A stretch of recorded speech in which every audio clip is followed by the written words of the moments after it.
दीवार पर टंगी सास। पंजाबी में कहावत है, सास चंगी होवे या ते दीवार ते टंगी होवे। संगीता की शादी भी एक ऐसे ही घर में होती है जहां उसकी सास दीवार पर टंगी होती है।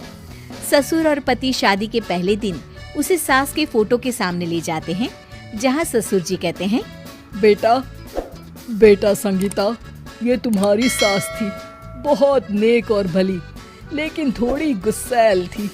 गुस्सा आने पर सब तहस नहस कर देती थी, पर अब ये इस दुनिया में नहीं है। हाँ संगीता, माँ होती तो तुम इनकी कोई बात टाल नहीं सकती थी, वरना तो माँ घर में भूचाल ले आती। संगीता मन में खुश होती है कि अच्छा है कि ऐसी औरत अब इस घर में नहीं है, लेकिन दिखावे के लिए वो जैसे ही सास की फोटो के सामने हाथ जोड़कर खड़ी होती है, ये क्या? सास उसे देखकर मुस्कुराने लगी। संगीता आंखों को मलकर एक बार फिर से देखती है, लेकिन फिर सास के चेहरे का भाव, भंगिमा यानी एक्सप्रेशन बिल्कुल बदले होते हैं। वो अपने पति और ससुर को कहती है, माँ की तस्वीर तो स्माइल कर रही है। ना बेटी, ये कैसे संभव है? जरूर तुम्हें कोई गलती हुई होगी, ऐसा कैसे हो सकता है? लगता है तुम शादी की सारी फॉर्मेलिटी करते करते थक गई हो, तुम्हें आराम की जरूरत है संगीता।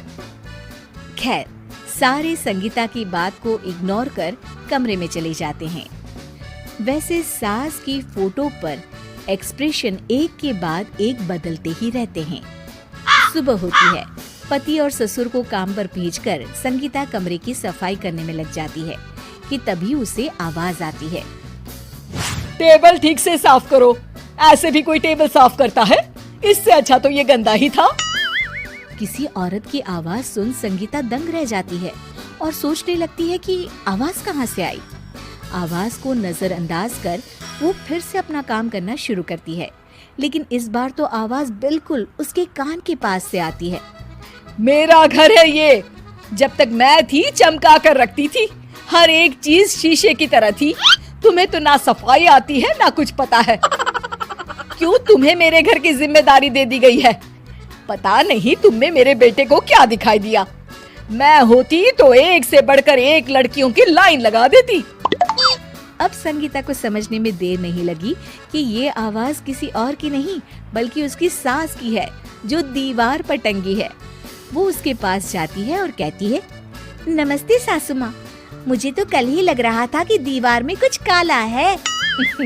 वो दीवार नहीं, दाल होती है पगली। सही पकड़े हैं सासू माँ। तो क्या हो गया आपको जो आप यहाँ भी चैन से नहीं बैठी हैं? सुना मैंने आपका व्यवहार काफी गुस्से वाला था। चुप रह तू, ज्यादा बकर बकर ना कर।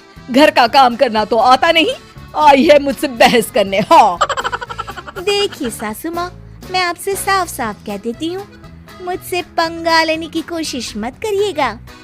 तभी पीछे से संगीता का पति आता है। अरे संगीता, किससे बात कर रही हो? कौन है वहाँ? संगीता की सास की फोटो फिर से पहले जैसी हो जाती है।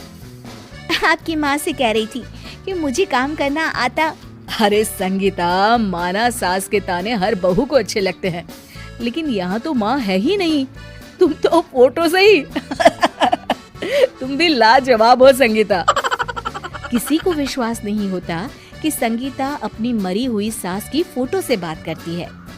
वहीं आए दिन संगीता की सास संगीता को किसी न किसी बात पर आते जाते ताने देती। संगीता को भी अब सास के तानों और उनसे बात करने की आदत हो गई। वो कभी खानदान की कहानी तो कभी तीज त्योहार कैसे मनाएं या किसी व्यंजन की रेसिपी सास से ही पूछती।